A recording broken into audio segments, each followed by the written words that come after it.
give you my heart.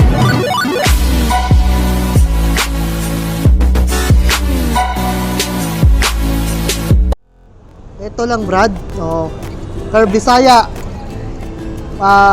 Brad Baki, Tonyeng TV, ayan, Tonyeng TV yan, ganun lang yun. Bakit Chamburlok?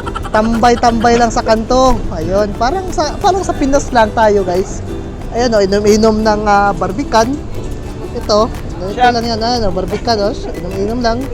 Parang nasa ano lang tayo talaga guys, nasa kanto lang ng ermita.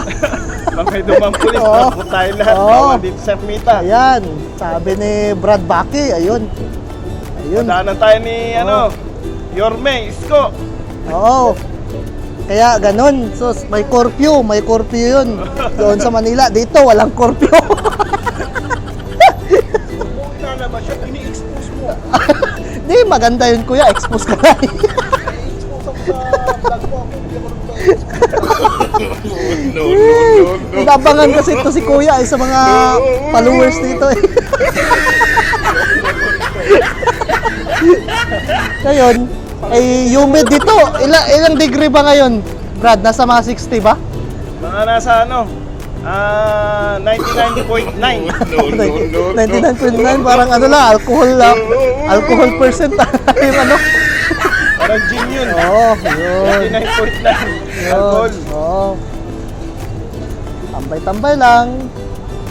Ito, yung dito sa buhay-buhay sa Kuwait guys. So, ito lang talaga. So, ito yung mga kasama namin. Sobrang init kasi dito guys. So, para daw mabawasan ang taba-taba, sabi niya mabawasan daw ang taba-taba.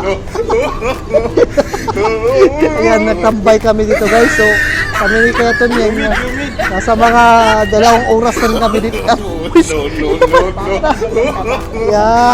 Yun pala yun. Oo. Yun pala yung ano nun. Kailangan mag-jogging. Oo. Para pag ganitong klima, Magtambay lang, magpawisan ka na. Oo, correct.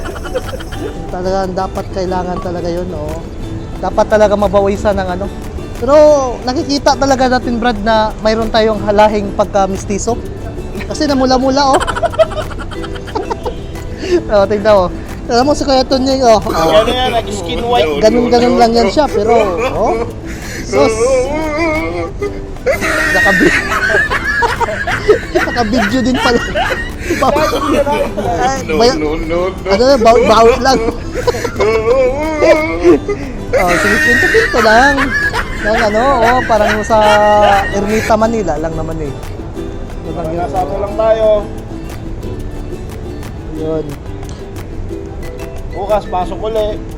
Oo. Ito yung buhay OFW sa Kuwait. So, ganun lang po tayo dito guys. Siyempre, tambay-tambay lang muna. Mag-ispat-ispat yan. Ispat daw. Alam na. Ay, ayun, si Kuya. No. Pa-extra ako yun. Oh. Natawa pa. Natawa pa.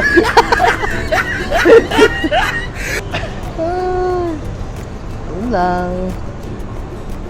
Tambay-tambay lang talaga. Bukas, Akit na. bukas, Pasok pasok ulit. uli. Pag walang ginagawa. Kasi nakakapangit kasi rin kung laging nakahiga ka. So, Sakit sa likod. sakit sa likod, sabi ni Brad Baki. Yun. Gilat-gilat din. Oo, yun. Dapat, kasi pangit din. Trabaho dito. Lalabas ka talaga. Sisikap ka, Brad.